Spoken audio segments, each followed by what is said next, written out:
Hello साथियों, नमस्कार। आपका स्वागत है आपके परिवार स्ट्रीट टेक्निक में। दोस्तों, कैसे हैं आप लोग? उम्मीद है कि अच्छे होंगे और अपनी तैयारी अच्छे से कर रहे होंगे। दोस्तों, आज के इस वीडियो में हम लोग पढ़ेंगे शैक्षिक मूल्यांकन, क्रियात्मक शोध एवं नवाचार। दोस्तों, ये हमारा पेपर नंबर फर्स्ट है थर्ड सेमेस्टर का, डीएलएड थर्ड सेमेस्टर का पेपर नंबर फर्स्ट है दोस्तों। और इसको हम लोग पूरा कंप्लीट पढ़ने की कोशिश एक वीडियो में करेंगे दोस्तों। जो जितनी भी लंबी वीडियो होगी दोस्तों, ये वीडियो मैराथन होने वाली है, लंबी वीडियो होगी दोस्तों। और उस वीडियो में हम लोग इसको कंप्लीट करने की कोशिश करेंगे। तो चलिए दोस्तों, हम लोग शुरू करते हैं अपनी क्लास को। इसके पहले कुछ बात अगर हम आपसे करें तो इसका जो पीडीएफ है, इसका पीडीएफ आपको आपके टेलीग्राम चैनल स्टडी टेक्निक 95 पर मिल जाएगा। वहाँ से आप लोग जा कर के इसको डाउनलोड कर लीजिएगा और एक बार ज़रूर उसका रिवीजन कर लीजिएगा। एक बार रिवीजन करने से दोस्तों क्या होगा, अगर एक बार आप यहाँ से पढ़ लेंगे और एक बार रिवीजन कर लेंगे तो वो चीज़ें ज़्यादा देर तक आपके दिमाग में रह सकती हैं, जिससे कि आप एग्ज़ाम में अच्छा स्कोर कर पाएंगे। दूसरी बात दोस्तों, आपको ये टेंशन नहीं लेना है कि लॉकडाउन लग रहा है, हो सकता है हमारा पेपर टलेगा या नहीं होगा। इसके पहले वाला वीडियो हमने एक आपको छोटा सा वीडियो प्रोवाइड कराया है, उसको आप लोग ज़रूर देख लीजिएगा। उसको देखने पर आपको ये मालूम हो जाएगा कि हमारा पेपर होगा और कब होगा और कैसे होगा दोस्तों। तो चलिए साथियों, हम लोग शुरू करते हैं अपना चैप्टर। देखो, तो पहले चैप्टर का नाम थोड़ा सा यहाँ हमने लिखना भूल गया, ठीक है, नाम नहीं लिखे दोस्तों। पहले चैप्टर का नाम है मापन एवं मूल्यांकन। तो इस चैप्टर में हम देखते हैं मापन क्या होता है और मूल्यांकन क्या होता है। दोस्तों, मापन मतलब किसी चीज़ को नापना होता है। अब नापना क्या होता है, एक हमारे मनोवैज्ञानिक थे रास मनोवैज्ञानिक कहते हैं कि यदि मापन के सारे यंत्र तथा साधन इस संसार से लुप्त कर दिए जाएं तो आधुनिक सभ्यता की दीवार ढह जाएगी। मतलब कि अगर मापन के कोई भी चीज़ें इस संसार में ना रहें तो जो सभ्यता है वो पूरी तरह से नष्ट हो जाएगी। अर्थात जो भी हमारी सभ्यता है वो एक मापन पर ही आधारित है। अगर आप लोग सुबह से शाम तक देखते हैं तो आपके जीवन में मापन का उपयोग हमेशा होता है। जैसे आप लोग सुबह टाइम से कहीं जाते हैं तो आपने टाइम देखा, समय हमारा क्या हो गया, मापन हो गया।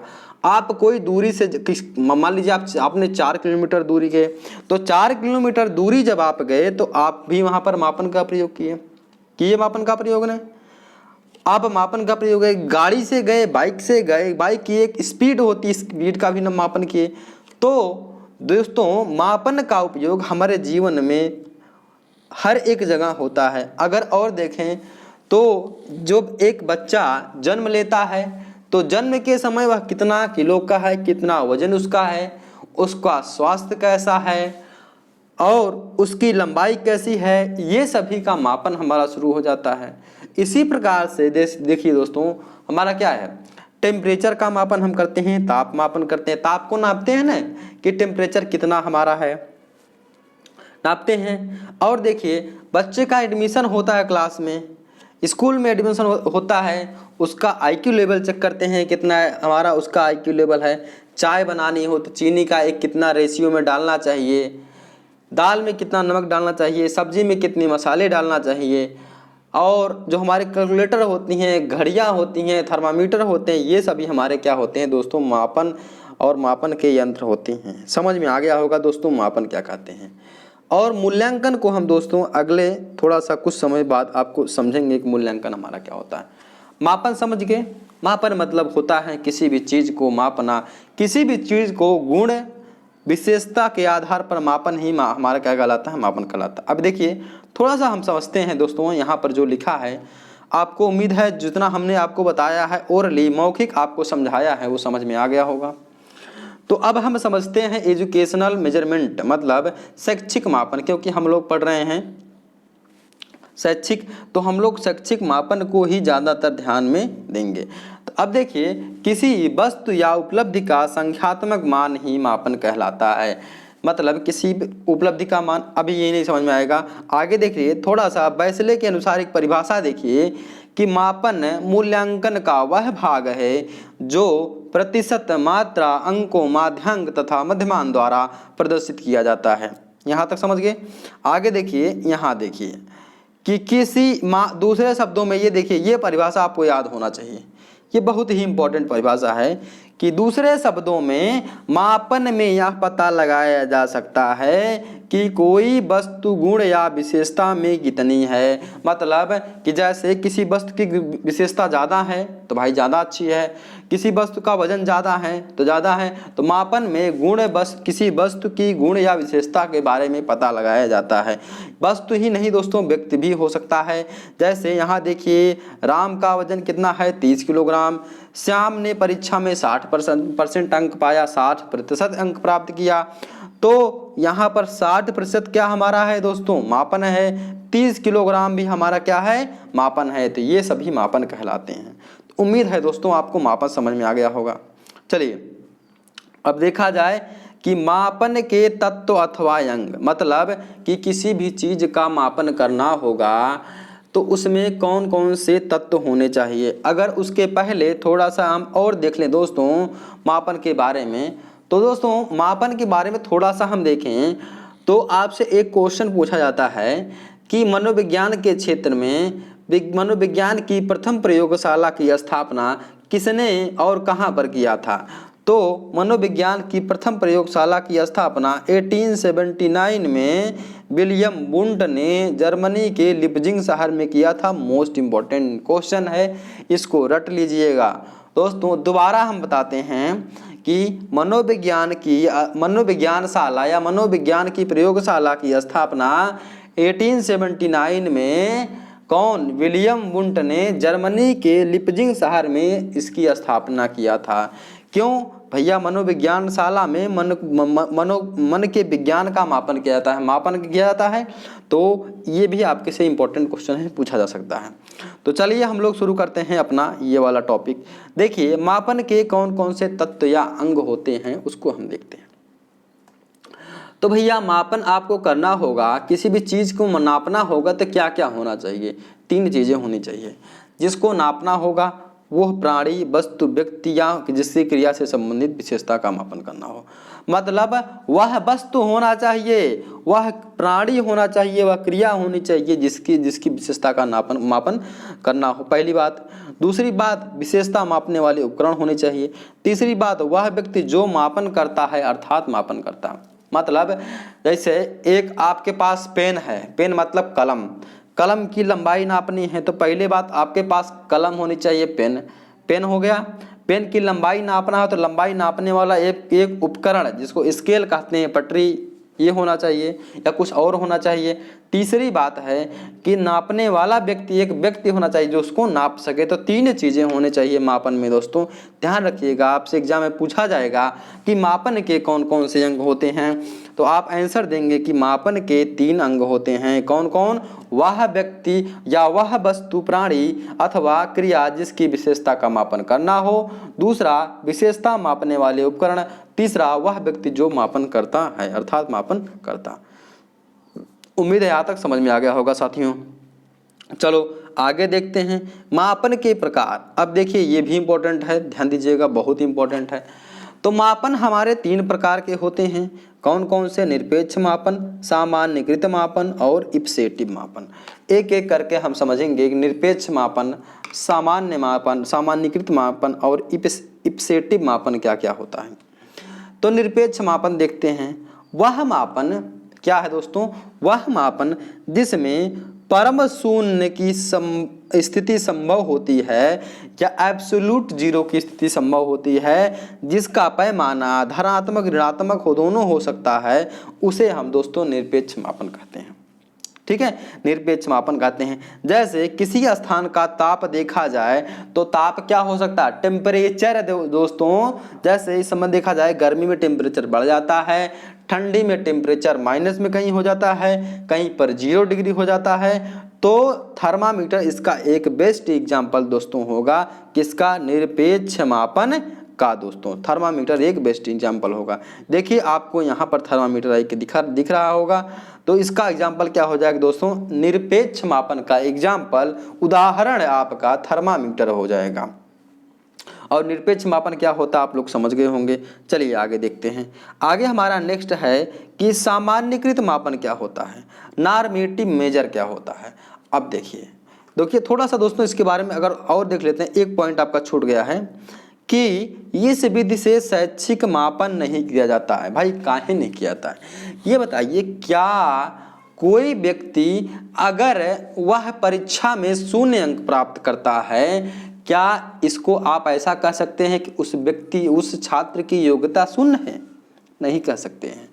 उस छात्र की योग्यता 0 कभी नहीं कह सकते हैं। मतलब कोई छात्र अगर 0 अंक प्राप्त करता है, मान लीजिए कोई भी पूर्णांक था, 0 अंक प्राप्त करता है, उस छात्र की योग्यता 0 नहीं है। इसका अर्थ दोस्तों यह होता है कि बच्चा कोई प्रश्न था, हो सकता है उसको समझ नहीं पाया हो सकता है उसको हल करने में कुछ असमर्थता हो गई हो, लेकिन आप ये नहीं कह सकते हैं कि दोस्तों कि उस बालक या उस छात्र की योग्यता क्या है, 0 है। दोस्तों ध्यान दीजिएगा, निरपेक्ष मापन का उपयोग दोस्तों शिक्षा के क्षेत्र में नहीं होता है, शैक्षिक मापन इससे नहीं किया जाता है। आगे देखिए साथियों, हम लोग देखते हैं कि सामान्यीकृत मापन नॉर्मेटिव मापन क्या होता है। नॉर्मेटिव मापन क्या होता है दोस्तों, तो सामान्यीकृत मापन में प्राप्तांक एक दूसरे से प्रभावित नहीं होते हैं। अब देखिए इसमें क्या होता है कि एक दूसरे से प्रभावित नहीं होते हैं, मतलब दोनों अलग अलग होते हैं ना। हमसे मतलब जैसे 2 व्यक्ति हैं, इस व्यक्ति से इस व्यक्ति को कोई असर नहीं पड़ रहा है, इन दोनों के बीच में कोई रिलेशन, नो रिलेशन है, कोई असर नहीं पड़ रहा है। ये मोटा हो रहा है, कोई बात नहीं, पतला हो रहा है, मतलब दोनों में नो रिलेशन, कोई संबंध नहीं है। तो ऐसे मापन को सामान्यीकृत मापन कहते हैं। इसमें क्या होता है साथियों, जैसे ये एक दूसरे से स्वतंत्र होते हैं। जैसे मोहन को अंग्रेजी में 60 है और सोहन को अंग्रेजी में 40 नंबर मिले, 40 नंबर मिल गया भैया, तो क्या हुआ, निश्चित रूप से कहा जाएगा कि एक दूसरे से संबंधित नहीं है। भाई जिसकी जितनी योग्यता थी उसने नंबर लेकर आया। ठीक है, तो यही हमारा सामान्यीकृत मापन होता है। समझ में आ गया साथियों आपको। तो सामान्यीकृत मापन क्या होता है साथियों, अगर रिवीजन हम लोग करें एक बार, तो सामान्यीकृत मापन एक दूसरे को प्रभावित नहीं करते हैं या एक दूसरे से प्रभावित नहीं होते हैं दोस्तों। चलिए समझ में आ गया होगा। अगर देखा जाए इसमें दोस्तों, तो ये आपका सामान्यीकृत मापन हो गया। आगे देखिए नेक्स्ट देखते हैं हमारा इप्सेटिव मापन। इप्सेटिव मापन क्या होता है। अब इप्सेटिव मापन देखते हैं क्या होता है। ऐसी प्रक्रिया जहां पर क्रम वरीयता को व्यवस्थित करने के लिए कहा जाए। ऐसी मापन की पद्धति जहां पर हमारा ऑर्डर लगाने के लिए कहा जाए, क्रम लगाने के लिए कहा जाए, उसी को हम इप्सेटिव मापन कहते हैं साथियों। ठीक, यहाँ तक समझ गए आप लोग। चलिए आगे देखिए, जैसे एग्जाम्पल देखो, अभी देखो पूरा समझ में आ गया। जैसे आम, सेब, अनार, संतरा, केला में आप सबसे पहले क्या खाना पसंद करेंगे और सबसे बाद में क्या खाना पसंद करेंगे, बताओ भैया। सबसे पहले क्या खाना पसंद करेंगे आप, आम, सेब, अनार, संतरा, केला में, और सबसे बाद में क्या खाना पसंद करेंगे। ये हमारा क्या होता है, एक ऑर्डर में लगाएंगे ना, कि कहेंगे भाई सबसे पहले हम आम खाएंगे, उसके बाद संतरा खाएंगे, सेब खाएंगे, केला, मतलब एक अरेंज में आप लोग लगाएंगे। उसी को हम कहते हैं इप्सेटिव मापन। यहाँ तक साथियों आपको समझ में आ गया होगा, क्लियर हो गया होगा। निरपेक्ष मापन, सामान्यीकृत मापन और इप्सेटिव मापन। आगे देख लेते हैं, हम लोग पढ़ते हैं। आगे देखते हैं हमारा क्या है नेक्स्ट, शिक्षा में मापन के लिए आवश्यक पद। तो शिक्षा में मापन के लिए आवश्यक पद कौन कौन से होते हैं और उनका क्या क्या नाम होता है, उसके बारे में हम लोग पढ़ेंगे दोस्तों। तो शिक्षण के क्षेत्र में मापन के आवश्यक पद दोस्तों हमारे कितने होते हैं, टोटल 4 होते हैं। क्या होते हैं साथियों, 4 होते हैं। कैसे, देखिए, पहला शील गुण निर्धारण एवं उसे परिभाषित करना, मतलब किसी शील गुण का निर्धारण करना था और उसको परिभाषित करना। इसका मतलब क्या हो जाए कि देखा जाता है दोस्तों कि विभिन्न व्यक्तियों का विभिन्न व्यवहार होता है, सबकी विशेषता अलग अलग होती है और सबकी विशेषता को पहचानना और पहचान करके उनको परिभाषित करना बहुत ही कठिन कार्य होता है। तो इनमें यही हमारा निर्धारण मतलब सबके गुणों को पहचान करके परिभाषित करना ही हमारा कहलाता है शील गुण निर्धारण परीक्षण। ठीक, आगे देखा जाए कि उपयुक्त मापन उपकरण एवं विधियों का चयन। उसके उपयुक्त, जैसे कि किसी मतलब जैसे व्यक्ति है, व्यक्ति का क्या नापना है। ठीक है, मापन मतलब कि व्यक्ति के जैसे मान लीजिए बुद्धि को मापना है, तो बुद्धि के मापने के लिए हम किस विधि का प्रयोग करेंगे, तो वही हमारा हो जाएगा उपयुक्त मापन विधि उपकरण एवं विधियों का चयन। आगे देखिए मापन उपकरण या विधि का प्रशासन एवं फलांकन। ठीक है, आगे देखा जाए तो परिणामों की व्याख्या क्या हो जाएगा, परिणामों की व्याख्या मतलब जो हमारा मापने पर आया है उसके बारे में कुछ एक्सप्लेनेशन करेंगे, तो ये हमारा हो जाएगा परिणामों की व्याख्या। यहाँ तक आपको समझ में आ गया होगा साथियों। ठीक है, परिणामों की व्याख्या अगर देखा जाए दो प्रकार से, हाउ मच मतलब कितना सीखा, हाउ मेनी, और हाउ मच मतलब कितने थे और कितना है, कितने पहले थे अभी कितने हैं दोस्तों। ठीक, समझ में आ गया कि शिक्षण में डायरेक्ट इसके बारे में दोस्तों बहुत डिटेल नहीं पूछा जाएगा। शिक्षण में मापन के आवश्यक पद हमारे 4 होते हैं साथियों। कौन कौन सा, पहला शील गुण निर्धारण एवं उससे परिभाषित करना, दूसरा उपयुक्त मापन उपकरण एवं विधियों का चयन करना, तीसरा मापन उपकरण या विधि का प्रशासन एवं फलांकन, चौथा परिणामों की व्याख्या करना। 4 हमारे विधियां और आवश्यक पद होते हैं। अब देखिए ये नेक्स्ट हमारा आ जाएगा सबसे मोस्ट इंपॉर्टेंट चीजें, मापन के स्तर। शैक्षिक मापन के कितने स्तर होते हैं, तो कोई मापन अगर देखा जाए कितना शुद्ध है, ठीक है, उसके स्तर से पता लगाया जाता है। ठीक है, मतलब जिसका स्तर जितना अच्छा है वह उतना शुद्ध मापन कहलाता है। ठीक है, तो अगर देखा जाए शैक्षिक मापन के 4 स्तर होते हैं साथियों। कौन कौन से, शाब्दिक और नामित स्तर, क्रमित स्तर, अंतराल स्तर और अनुपात स्तर। 4 स्तर हैं, शाब्दिक अथवा नामिक स्तर, क्रमित स्तर, अंतराल स्तर और अनुपात स्तर। तो 4 स्तर हैं हमारे मापन के। ठीक, अब देखो एक एक करके हम समझते हैं कि हमारा क्या क्या होता है। तो शाब्दिक अथवा नामिक स्तर क्या होता है। ठीक, तो एक दोस्तों गिलफोर्ड की परिभाषा है, उसको देखते हैं कि नामित स्केल के मापन में हम मात्र कक्षा या समूहों की संख्या का प्रयोग करते हैं। जैसे कि कक्षा 6 में जो बच्चे पढ़ते हैं वो उनको हम कहा जाएगा क्लास 6 के स्टूडेंट हैं, जो 7 में पढ़ते हैं उनको 7th के स्टूडेंट कहा जाएगा, जो 8th में पढ़ते हैं उनको 8th का स्टूडेंट कहा जाएगा। तो ये सभी दोस्तों, इन्हीं सभी को हम कहते हैं नामित स्केल, मतलब उनके गुणों के आधार पर उनका नाम दे दिया जाएगा। जैसे इंजीनियरिंग कोई लड़का कर रहा है या इंजीनियरिंग का स्कूल होगा तो उसको इंजीनियरिंग कॉलेज नाम दे दिया जाएगा, मेडिकल का स्कूल मेडिकल कॉलेज, और कॉमर्स का कॉमर्स स्कूल, तो सबका अलग अलग नाम दिया जाता है। जो लड़का मेडिकल की पढ़ाई कर रहा है उसको मेडिकल का छात्र कहा जाता है। तो यही दोस्तों हमारा नामित और शाब्दिक स्तर होता है साथियों। देखिए यहाँ देखिए, अगर देखेंगे तो वस्तुओं या घटनाओं को उनके किन्हीं गुणों के आधार पर अलग अलग समूहों में रख दिया जाता है। आगे देखिए, प्रत्येक समूह को उनकी पहचान के लिए कोई एक नया नाम या चिन्ह दे दिया जाता है। जैसे medical college, engineering college, cricket team, football team, ये सभी हमारे क्या होते हैं, नामित स्तर। मतलब उनको मतलब उस पूरे समूह को किसी नाम से बुला लिया जाता है या उस व्यक्ति को किसी नाम से बुलाया जाता है। ठीक, समझ में आया आपको। चलो आगे बढ़ते हैं।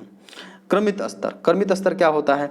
क्रमित स्तर मतलब हो जाएगा ऑर्डिनल स्केल। क्या हो जाएगा, ऑर्डिनल स्केल। अब देखिए क्रमित स्तर में क्या होता है। अब देखिए नामित स्तर से कुछ ज़्यादा ही शुद्ध हमारा क्या होता है, क्रमित स्तर। और क्रमित स्तर में क्या होता है, इसमें वस्तुओं और वस्तुओं या विशेषता को किसी गुण समानता के आधार पर बढ़ते क्रम या घटते क्रम में व्यवस्थित किया था। क्रमित भाई क्रम से दिख रहा है ना, तो क्रमिक मतलब क्रम से दिख रहा है, तो उनको क्या हो जाएगा, उनको एक क्रम से लगा दिया जाएगा, तो वही हमारा हो जाएगा क्रमित स्तर। अब देखिए इसे क्या दोस्तों, निर्धारण मापनी भी कहते हैं। क्या कहते हैं, क्रमिक स्तर को निर्धारण मापनी भी कहते हैं।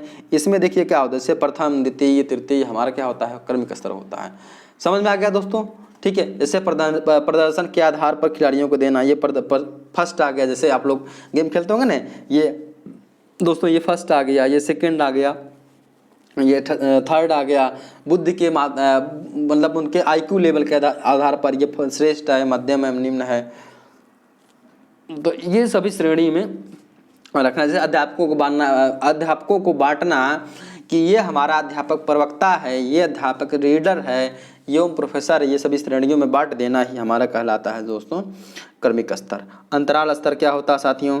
अंतराल स्तर का मतलब होता है कि इसमें सेम इंटरवल होता है, जैसे 100, 101, 102, 103, 104। तो ये देखिए 100 से 1, 101 एक आया, 101 से 102 एक आया, 102 से 103 एक आया, 104 से 103 104 एक आया। तो सब में देखिए यहाँ पर एक का अंतर, यहाँ पर एक का अंतर, यहाँ पर एक का अंतर, यहाँ पर एक का अंतर। अंतराल स्तर, अंतराल दिख रहा है आपको, एक एक का अंतर दिख रहा है, तो यही जो मपनी बनेगा अंतराल स्तर हो जाएगा। अब देखो कैसे, जैसे हमारा एक थर्मामीटर मपनी देखो होता है, उसमें 98 डिग्री होता है, 99 डिग्री होता है, 100 डिग्री, 101, 102, 3, 4, 5।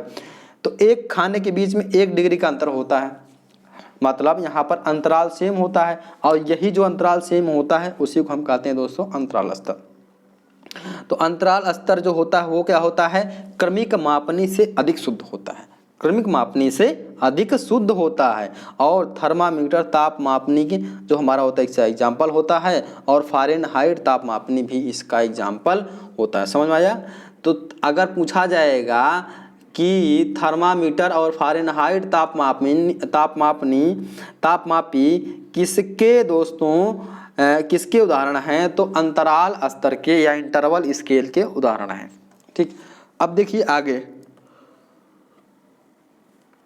नेक्स्ट हमारा है अनुपात स्तर। रेशियो स्केल मोस्ट इंपॉर्टेंट है, रट लीजिएगा।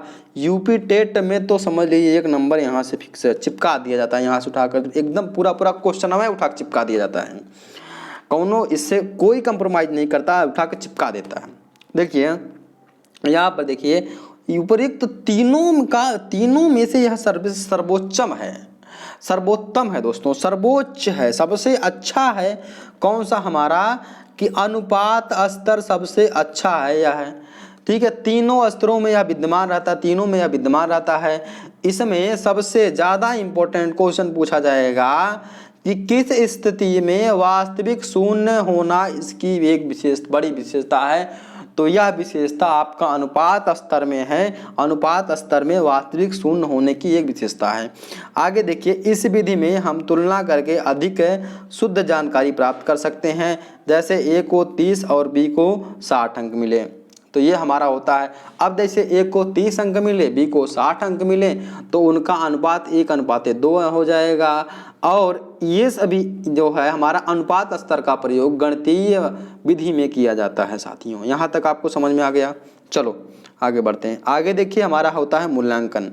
अब देखा जाए मूल्यांकन क्या होता है साथियों, तो मूल्यांकन जब शिक्षक दोस्तों अपने उद्देश्यों के लिए अधिगम परिस्थितियों का निर्धारण करता है दोस्तों। मतलब जैसे कि शिक्षक पढ़ाने के बाद देखा कि उसमें क्या परिवर्तन आया, तो उसका एक मूल्यांकन किया जाता है। ठीक है, तो मूल्यांकन का बेसिक मतलब हमारा क्या होता है? मापन आप लोग समझ गए होंगे ना, इस चैप्टर में हमें 2 ही चीज़ पढ़ना था ना, एक मापन एक मूल्यांकन। तो मापन हमने पढ़ लिया, समझ लिया। अब मूल्यांकन देखते हैं।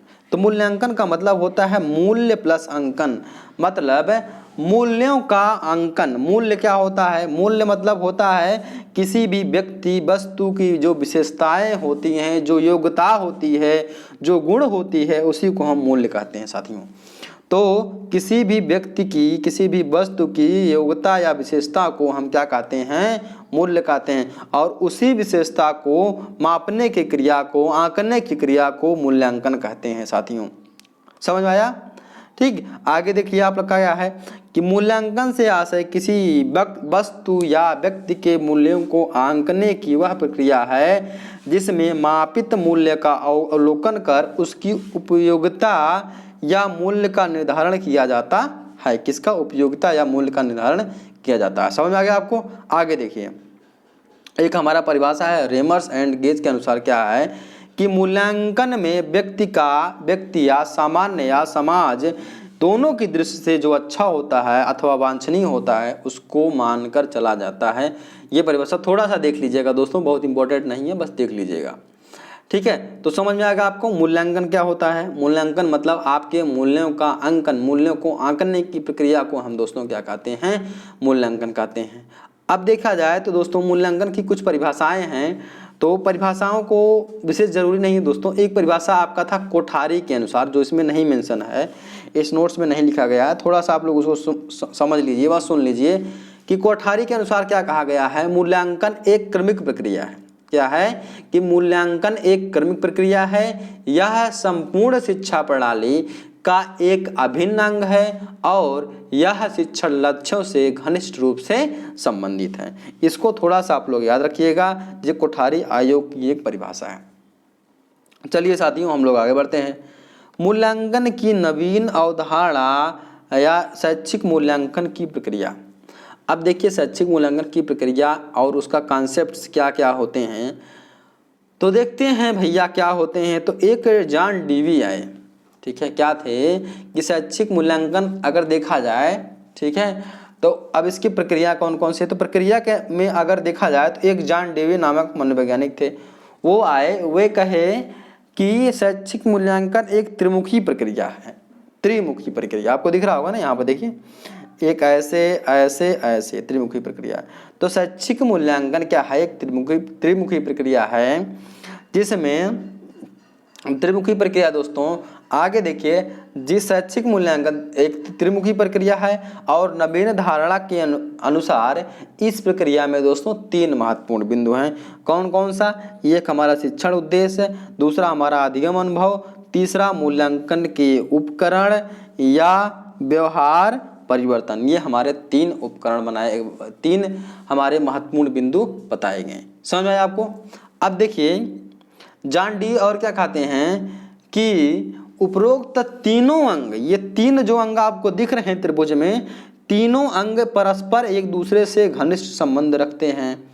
अगर तीनों में से किसी एक को आप उड़ा दें या गायब कर दें तो भैया 2 का अस्तित्व अपने आप ही, मान लो इसको गायब कर दिया जाए तो इन दोनों का अस्तित्व दोस्तों अपने आप समाप्त हो जाएगा। साथियों समझ में आ गया होगा, मतलब एक को अगर गायब कर दिया जाए तो दोनों का अस्तित्व समाप्त हो जाएगा। मतलब तीनों का होना बहुत जरूरी है, जैसा कि आपको एक चित्र में दिखाया गया। यहाँ पर देखिए, ये चित्र में दिखाया गया ना, देखिए ये चित्र में आपका है, तो ये जो तीनों है, ये है और ये है और ये है, तीनों का एक साथ होना जरूरी है। अगर तीनों नहीं होंगे, तीनों में से कोई एक नहीं होगा, तो आपका शैक्षिक मूल्यांकन जो है सही तरीके से नहीं हो पाएगा।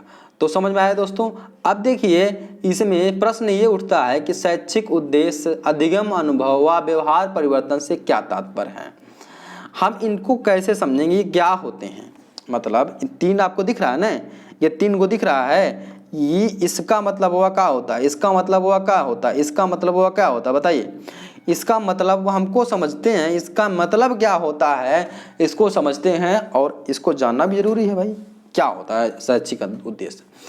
तो दोस्तों शिक्षण उद्देश्य हमारा या शैक्षिक उद्देश्य क्या होता है, देखते हैं कि बालक एवं समाज के हित में, मतलब बालक और समाज के हित को देखते हुए शिक्षा के द्वारा जो व्यवहार में परिवर्तन जो किया जाता है, ठीक है, या जो करने की कोशिश की जाती है, उसी को हम शिक्षण उद्देश्य कहते हैं। नहीं समझे। जब हम शिक्षा मतलब बच्चे को पढ़ा रहे हो समाज के हित को देख करके, ठीक है, और उसके अंदर कुछ ना कुछ जो परिवर्तन करेंगे, आप उसके व्यवहार में परिवर्तन करेंगे, ठीक है, तो वही हमारा क्या होता है, शिक्षण उद्देश्य होता है। और उसी को मान करके शिक्षा आप जो है देते हैं। नहीं समझे, समझ गए होंगे दोस्तों। जैसे कि एक हमारा व्यक्ति है, एक हमारा पिछड़े आर्थिक रूप से पिछड़ा बालक है, तो उसके अनुसार से शिक्षा दिया जाएगा, और उसके व्यवहार में जब परिवर्तन आ जाएगा तो वही हमारा परिवर्तन ही उसको शिक्षा देने का उद्देश्य हुआ। भाई जब तक व्यवहार में परिवर्तन नहीं आएगा तो शिक्षण का कोई उद्देश्य हुआ नहीं हुआ दोस्तों। ये हमारा हुआ क्यों शिक्षा देना है। दूसरा इसका मतलब दोस्तों, शिक्षण उद्देश्य का मतलब होता है बच्चे को शिक्षा क्यों देना है।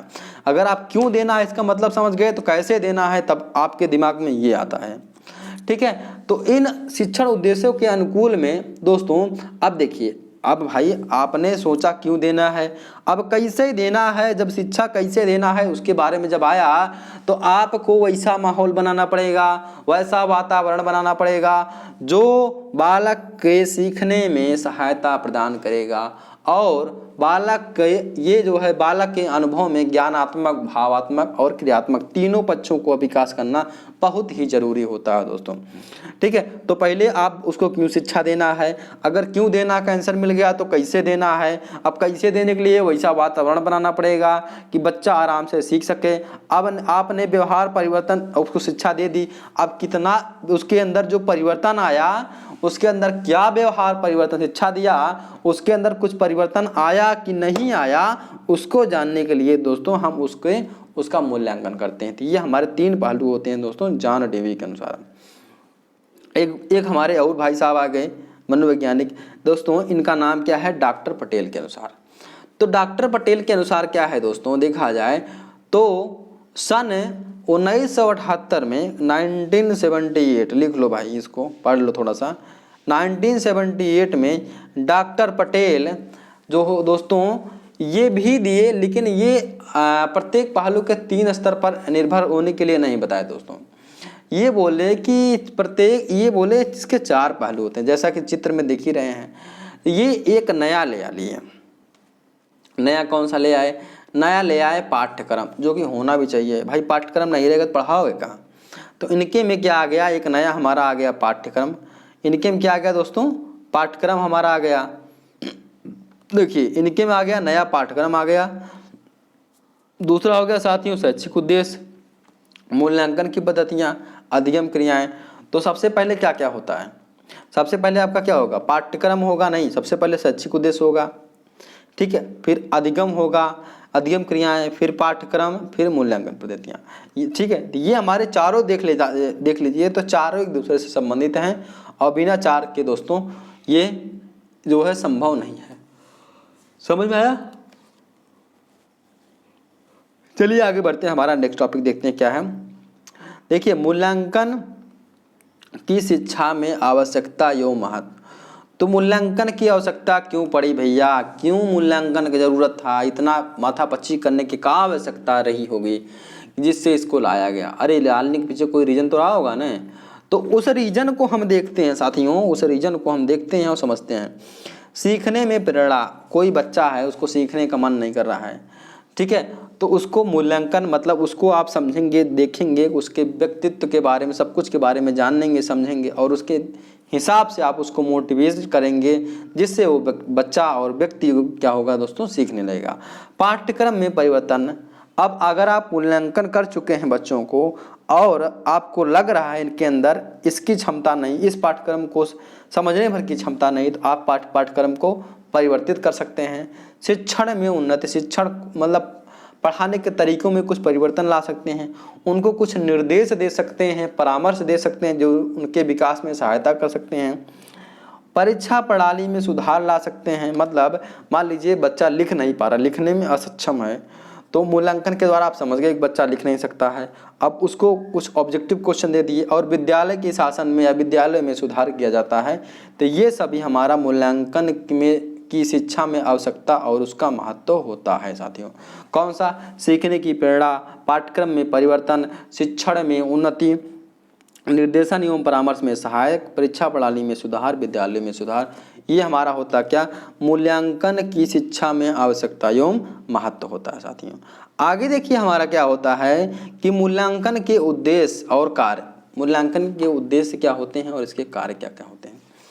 तो देखिए मूल्यांकन का अगर देखा जाए तो ना कोई उद्देश्य और ना ही कोई कार्य होता है, ठीक है। यह दोस्तों जिस श्रेणी में देखिए मूल्यांकन और उद्देश्य, मूल्यांकन जो होता है हर एक व्यक्ति वस्तु सबका अलग अलग होता है, तो इसीलिए दोस्तों जिस क्षेत्र में इसका प्रयोग करेंगे उन्हीं क्षेत्रों से इसका उद्देश्य ज्ञात कर लिया जाता है, ठीक। तो इसका उद्देश्य दोस्तों, उद्देश्य की पूर्ति, इनके उद्देश्य को पूर्ति करना ही इनका कार्य होता है।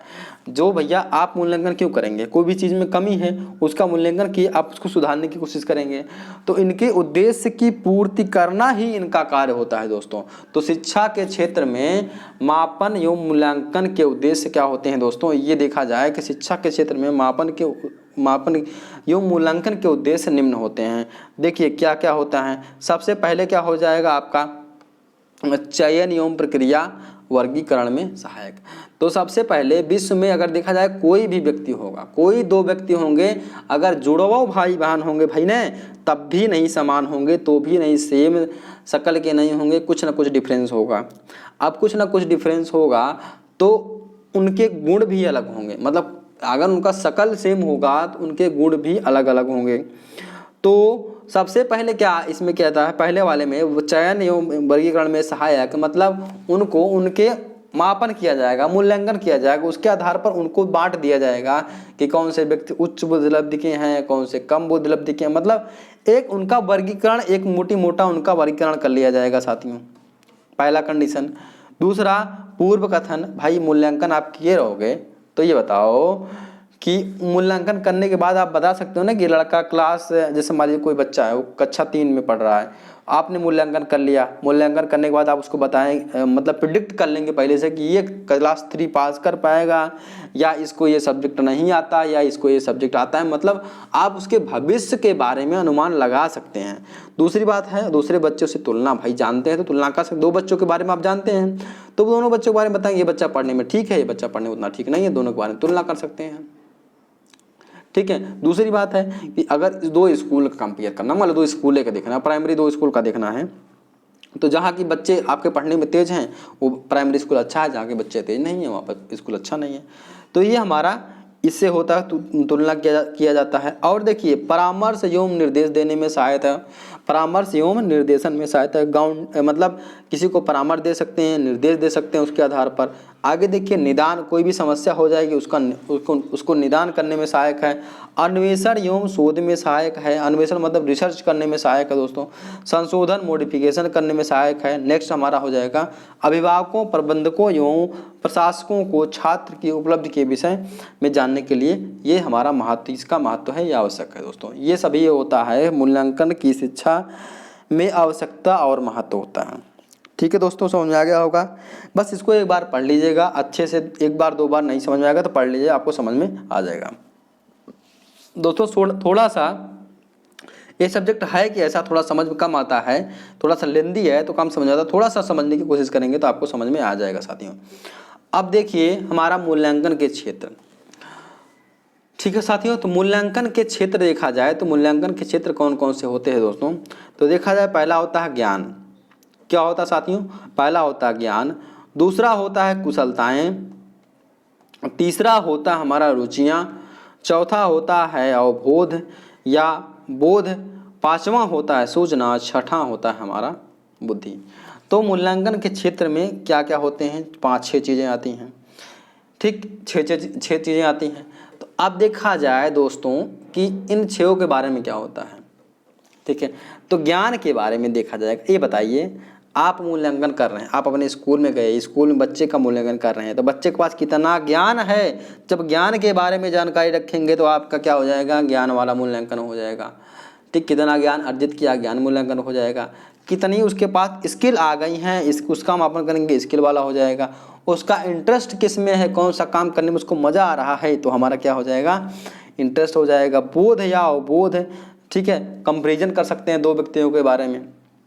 ठीक है, या छात्र जो मान लीजिए कोई भी चीज़ उसको आपने बताया, पढ़ाया, समझाया, कितना देर तक वो अपने दिमाग में स्टोर कर सकता है। बोध मतलब उसको याद कर सकता है और कितने समय के बाद वो उसको भूल सकता है, उसको कहते हैं बोध या अवबोध।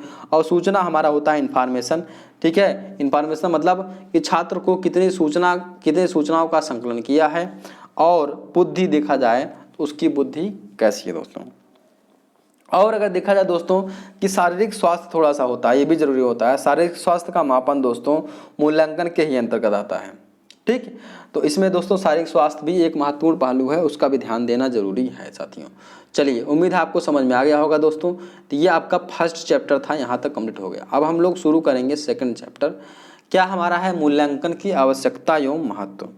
तो मूल्यांकन की आवश्यकता क्यों पड़ती है, उसका महत्व क्या होता है साथियों, इसको हम देखेंगे।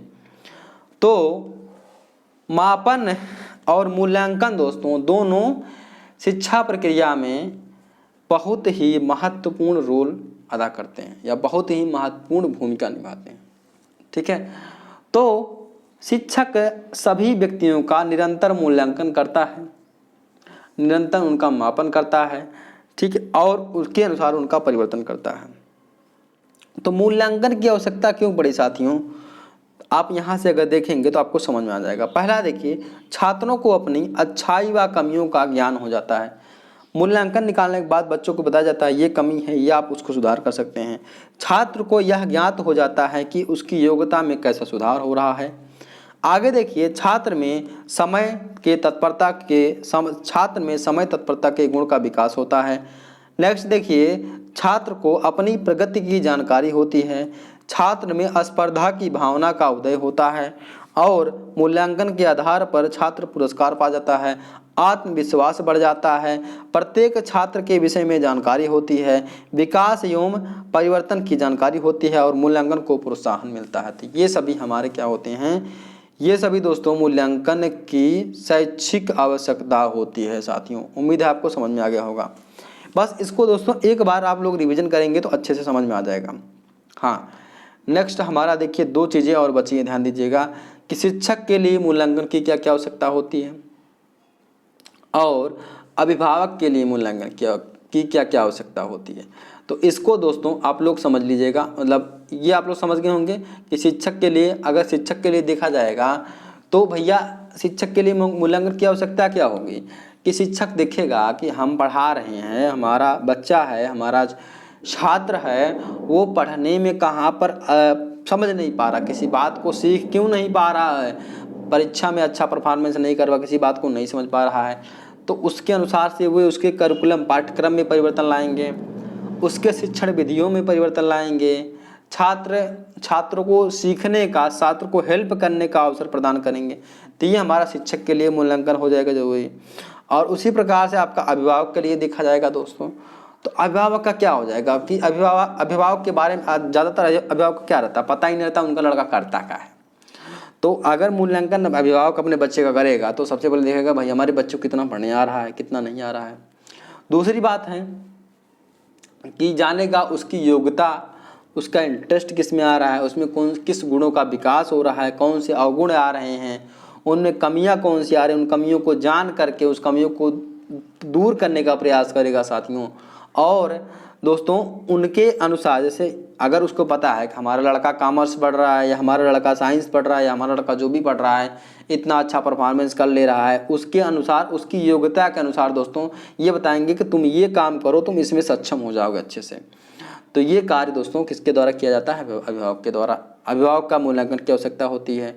ठीक है, मतलब उनके फ्यूचर के बारे में, उनके भविष्य के बारे में वो पूरा समझ सकते हैं अगर जो अभिभावक बच्चे का मूल्यांकन करेंगे दोस्तों।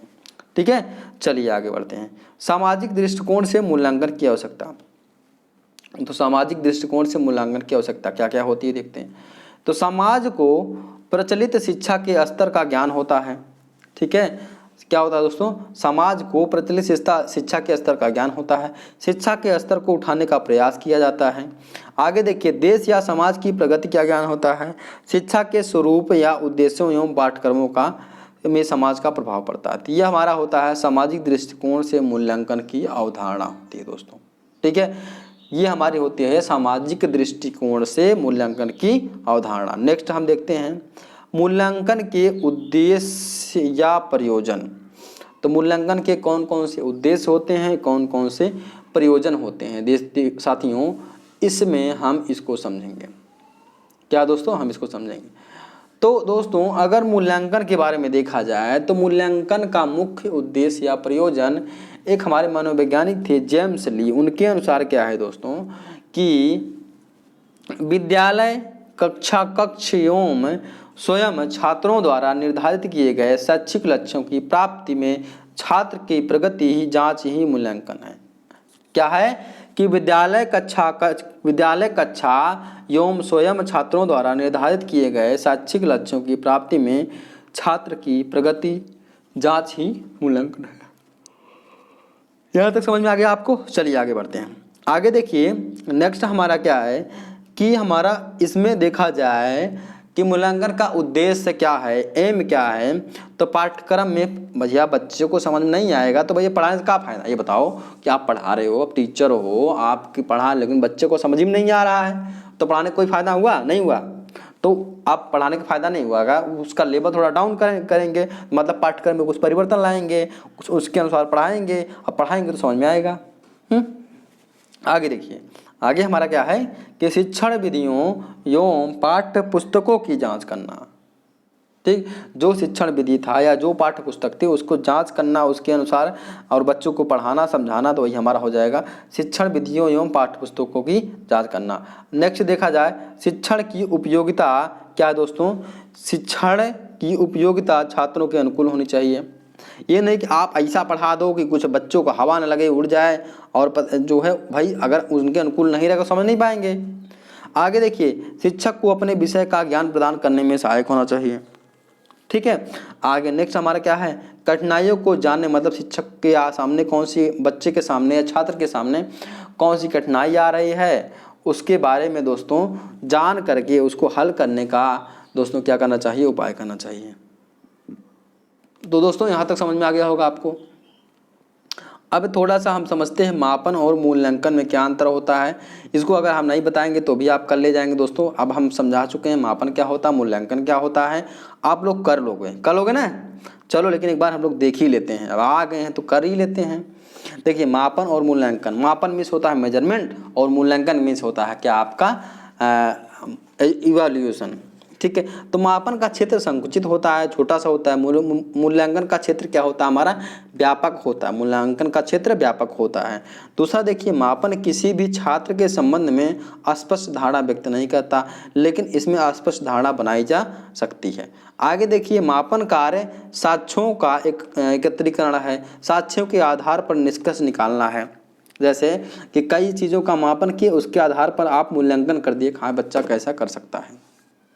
नेक्स्ट देखिए मापन पठन वस्तु पर केंद्रित होती है और मूल्यांकन उद्देश्य पर केंद्रित होता है। नेक्स्ट देखिए आगे कि मापन किसी भी समय किया जाता है, मूल्यांकन मापन के बाद किया जाता है। मापन केवल संख्यात्मक होता है, मूल्यांकन क्या होता है, संख्यात्मक एवं वर्णनात्मक दोनों प्रकार का होता है। दोस्तों ये आप लोग समझ गए होंगे, अगर नहीं बताएंगे तो भी आप अपनों से कर ले जाएंगे, अगर जितना पढ़ा रहे हैं उतना आपने ढंग से देखा होगा।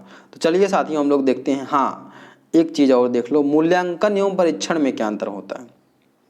क्या दोस्तों मूल्यांकन और परीक्षण में क्या अंतर होता है, तो मूल्यांकन के बारे में देखिए, यहाँ परीक्षण के बारे में देखिए। मूल्यांकन का क्षेत्र क्या होता है, विस्तृत होता है, और परीक्षा का क्षेत्र भैया मूल्यांकन के क्षेत्र की अपेक्षा क्या होता है, संकुचित होता है। क्या होता है, संकुचित होता है।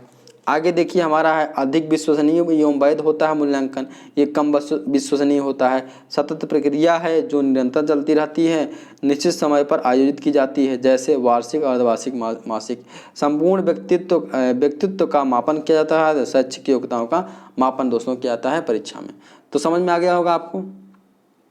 संपूर्ण अगर व्यक्तित्व देखा जाएगा दोस्तों, तीन व्यक्तित्व हमारा होता है। एक होता है ज्ञानात्मक, भावात्मक तथा मनोक्रियात्मक। तीन होता है ज्ञानात्मक, भावात्मक तथा मनोक्रियात्मक होता है, तीन होता है, ध्यान दीजिएगा। ठीक है, और लेकिन उसमें हो जाएगा इस वाले में हमारा सिर्फ शैक्षिक, मतलब परीक्षा में तो शैक्षिक योग्यताओं का ही मापन किया जाता है, मतलब शिक्षा से संबंधित मापन किया जाता है, और यहाँ पर तीनों का मापन किया जाता है। अगर और देखा जाए दोस्तों कि मूल्यांकन में प्राप्त निष्कर्ष परिणाम के साथ साथ परिणाम होने के साथ साथ गुणात्मक भी होते हैं। परीक्षा हमारा केवल परिमाणात्मक होता है। मूल्यांकन के लिए विशेषज्ञ की आवश्यकता होती है। परीक्षा का संचालन दोस्तों एक शिक्षक भी कर सकता है, नॉर्मली सामान्य शिक्षक भी कर सकता है। ये अभी सभी हमारे मूल्यांकन और परीक्षा में अंतर हुए। अब देखिए परीक्षण तथा मापन में अंतर, इसको आप लोग अपने से कर लीजिएगा। अगर आप समझ गए होंगे तो आप अपने से कर ले जाएंगे दोस्तों, कुछ बड़ी बात नहीं है। थोड़ा सा अगर हम कहिए तो बता देते हैं, ज़्यादा बताने की ज़रूरत नहीं है दोस्तों, थोड़ा सा हम अगर आपको बताएंगे समझिएगा। देखिए चलिए बता ही देते हैं थोड़ा सा। पहला देखा जाए तो परीक्षण के माध्यम से व्यक्ति के विशेष के विषय में ज्ञान दिया जाता है, मतलब कोई व्यक्ति है उसके विशेष के बारे में ज्ञान दिया जाएगा, ठीक है। लेकिन मापन में जो है किसी सामान्य प्रश्न का उत्तर देने का प्रयास किया जाता है। दूसरा देखिए हमारा परीक्षण का क्षेत्र क्या होता है, संकुचित होता है, लेकिन मापन का प्रयोग व्यापक रूप से विभिन्न मनोवैज्ञानिक शोध कार्यों में होता है। तीसरा देखिए हमारा क्या है कि हमारा परीक्षण का संबंध मानसिक तथा मनोवैज्ञानिक दोनों गुणों से होता है और मापन का संबंध केवल भौतिक गुणों से होता है। चौथा देखा जाए क्या हो जाएगा, परीक्षण का प्रयोग स्वयं उपकरण के रूप में किया जाता है और मापन में भौतिक एवं मानसिक दोनों प्रकार के उपकरणों की आवश्यकता होती है। परीक्षण में देखिए दोस्तों, फिफ्थ वाला का देखा जाए तो परीक्षण में क्या है, विभिन्न प्रकार के पदों को मानकीकृत करके प्रयोग में लाया जाता है और मापन में वस्तुओं को नियमानुसार संख्यात्मक रूप से परिभाषित किया जाता है। ये हमारे हो गए दोस्तों परीक्षण और मापन में अंतर। आप लोग इसको अपने से कर लीजिएगा साथियों। तो चलिए हम लोग चलते हैं आगे, नेक्स्ट हमारा टॉपिक है। नेक्स्ट टॉपिक हम लोग देखते हैं क्या है, मूल्यांकन देखते हैं, समझते हैं मूल्यांकन किसे कहते हैं, ठीक है। तो मूल्यांकन किसे कहते हैं हम लोग देखेंगे।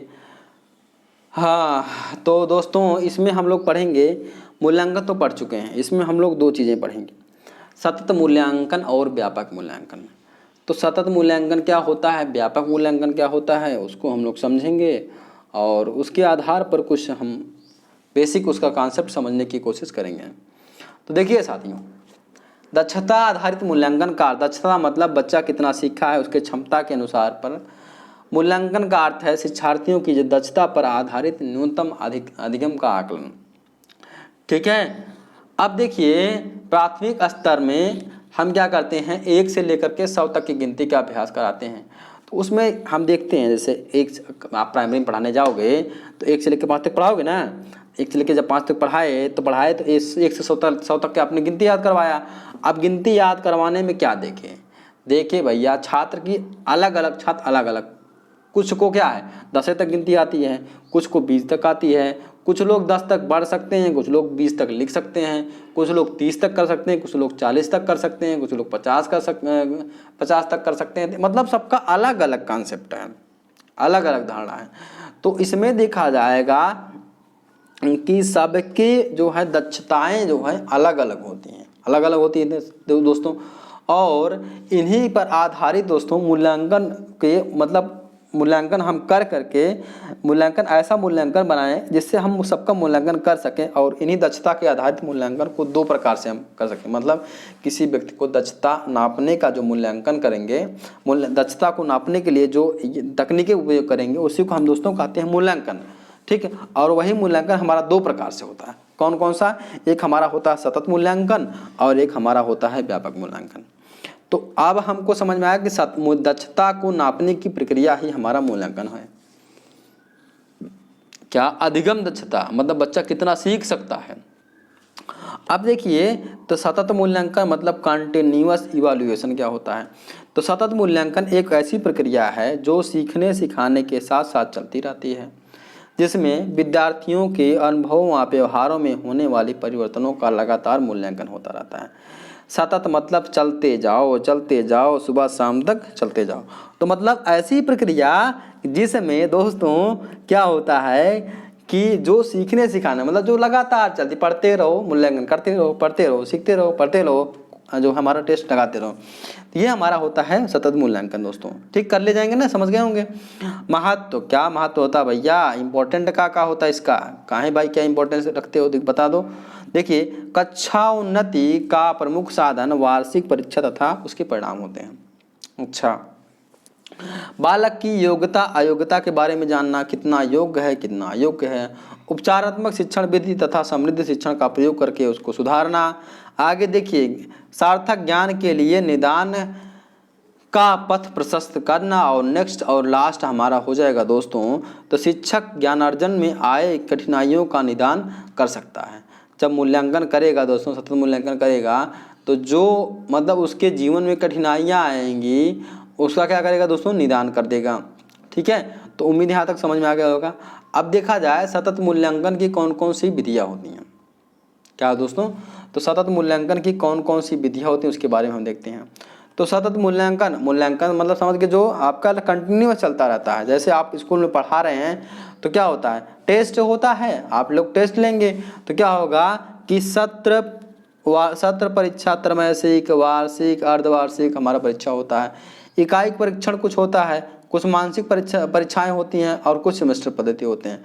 तो ये सतत मूल्यांकन की विधियाँ होती हैं। मतलब मूल्यांकन करने के लिए 4 विधियाँ उपयुक्त होती हैं। कौन कौन से है आपको याद रखना है, सत्र परीक्षा विधि, इकाई परीक्षण, मानसिक परीक्षाएं, सेमेस्टर पद्धति। ये 4 पद्धति हमारे क्या होती है, सतत मूल्यांकन के लिए दोस्तों लाभकारी सिद्ध होती है। चलिए आगे देखिए, तो सतत मूल्यांकन की कार्य प्रणाली तथा सोपान। अब देखिए सतत मूल्यांकन की कार्य प्रणाली और सोपान कौन कौन से होते हैं। ठीक है, तो कौन कौन से होते हैं देख लेते हैं दोस्तों, कौन कौन से होते हैं देख लेते हैं। देखिए इसमें पहला हमारा क्या है दोस्तों, उद्देश्य की व्याख्या करना। क्या है, सतत मूल्यांकन की कार्य प्रणाली तथा सोपान में हमारा क्या है, उद्देश्य की व्याख्या। आप देखिए जिस उद्देश्य का निर्धारण किया गया हो उसकी व्याख्या स्पष्ट रूप से करना ही उद्देश्य का व्याख्या कहलाता है। अब देखिए परिस्थिति का ज्ञान तो मतलब कि विद्यार्थियों को ऐसी परिस्थितियों में रखा जाए कि जिससे वो वांछित व्यवहार को प्रदर्शित करें। अर्थात परिस्थिति ऐसी होनी चाहिए जिससे कि व्यवहार की अभिव्यक्ति में सहायता प्रदान कर सके और परिस्थिति का मूल्यांकन अधिक से अधिक आवश्यक रूप से हो सके दोस्तों। तो ये हमारा होता है परिस्थितियों में रख करके उनके बारे में अच्छे से उनका मूल्यांकन किया जा सके। आगे देखिए प्रविधि का प्रयोग में क्या होता है दोस्तों, तो प्रविधि का प्रयोग होता है बालक में हुए व्यवहारिक परिवर्तनों को जानने के लिए प्रविधि का प्रयोग किया जाता है। ठीक है, बालक के व्यवहार में किसका परिवर्तन जो होता है उसके लिए प्रविधि का प्रयोग किया जाता है। नेक्स्ट देखा जाए दोस्तों आपका मूल्यांकन की प्रविधियों का प्रयोग, तो परिस्थिति का ज्ञान हो जाने के पश्चात उस प्रविधि का चयन किया जाना चाहिए जो विद्यार्थियों के इच्छा के व्यवहार में प्रमाण प्रस्तुत करते हैं। ठीक है, आगे आपका निष्कर्ष निकालना में क्या हो जाएगा कि मूल्यांकन प्रक्रिया में देखिए ये इस बात का ध्यान होगा कि कक्षा में उच्चतम और निम्नतम अंक कितना है, कक्षा का औसत प्रतिशत कितना है, कक्षा में विशिष्ट छात्र की स्थिति क्या है, क्या किसी छात्र ने अपनी योग्यता से सर्वोत्तम स्थान प्राप्त कर लिया है। तो ये सभी हमारे क्या हो जाएंगे, निष्कर्ष निकालना इसके हो जाएंगे। आगे देखिए भविष्यवाणी, अगर आप मूल्यांकन करते हैं तो बच्चों के बारे में आप भविष्यवाणी कर सकते हैं। ठीक है, किसी विद्यालय के बारे में किसी भी हमारे छात्र के बारे में भविष्यवाणी किया जा सकता है। प्रदत्तों का विश्लेषण हमारा क्या हो जाएगा कि प्राप्त आंकड़ों का मतलब जो आंकड़े उनके पास है अगर उसके मतलब देखें तो उसमें ये कर सकते हैं किस हिसाब से बच्चों में परिवर्तन आया, मतलब बच्चों के में जो परिवर्तन आ रहा है उसका विश्लेषण कर सकते हैं। और प्राप्त साक्ष्यों का विवेचन, अर्थात जब जो विधियां प्रयोग की गई हैं, ठीक है, मतलब जो परिवर्तन आया है, जो चीज़ें का उपयोग किया गया है उसके बारे में बताना ये हमारा होता है। तो कितनी विधियां होती है दोस्तों, 8 विधियां होती है। किसके लिए 8 विधियां होती हैं, सतत मूल्यांकन की कार्य प्रणाली तथा सोपान के लिए हमारे कितनी विधियां होती हैं। तो उम्मीद आपको समझ में आ गया होगा साथियों। चलिए आगे चलते हैं। आगे देखिए सतत मूल्यांकन के क्षेत्र, तो सतत मूल्यांकन के कौन कौन से क्षेत्र होते हैं। तो सतत मूल्यांकन के हमारे क्षेत्र होते हैं दोस्तों, पहला छात्र की अभिरुचि, दूसरा छात्र की सृजनात्मकता, तीसरा छात्र ज्ञान, चौथा शारीरिक रुचियाँ, पाँचवां बोध, छठा व्यक्तिक रुचियाँ, सातवां शारीरिक स्थिति या स्वास्थ्य, आठवां हमारा हो जाएगा दोस्तों अनुप्रयोग, और नौवां हो जाएगा विद्यार्थी की शैक्षिक उपलब्धि, और 10वां हो जाएगा विद्यार्थी की त्रुटियां। तो ये सभी दोस्तों हमारे क्षेत्र हो जाएंगे किसके, सतत मूल्यांकन के क्षेत्र। अब देखिए हमारा उसके आगे जो मोस्ट इम्पोर्टेंट टॉपिक है आपका व्यापक मूल्यांकन क्या होता है उसके बारे में दोस्तों हम लोग समझेंगे। तो व्यापक मूल्यांकन क्या होता है साथियों, उसके बारे में अगर हम लोग देखें तो बालक के अधिगम से के किसी ना किसी रूप में प्रभावित करने वाले स्थूल सूक्ष्म प्रत्यक्ष अप्रत्यक्ष ज्ञात अज्ञात अनेकों पक्ष हैं जिनका मूल्यांकन व्यापक मूल्यांकन कहलाता है। ठीक है, तो व्यापक मूल्यांकन देखा जाएगा, अगर थोड़ा सा इसके बारे में और कुछ बताएं दोस्तों, तो व्यापक मूल्यांकन क्या होता है? सतत मूल्यांकन में आपका कुछ मूल्यांकन आपका मतलब शैक्षिक स्तर पर किया जाता है। तो व्यापक मूल्यांकन क्या देखा जाए तो जीवन पर्यंत चलने वाली एक प्रक्रिया है, और इसमें मानव के सभी पक्ष आ जाते हैं, और सभी पक्षों का देखिए दोस्तों, मूल्यांकन और शिक्षा का परस्पर गहन संबंध है। और ये मतलब देखा जाए कि मूल्यांकन किसी न किसी माध्यम में जन्म से लेकर के मृत्यु तक होता रहता है, होगा दोस्तों।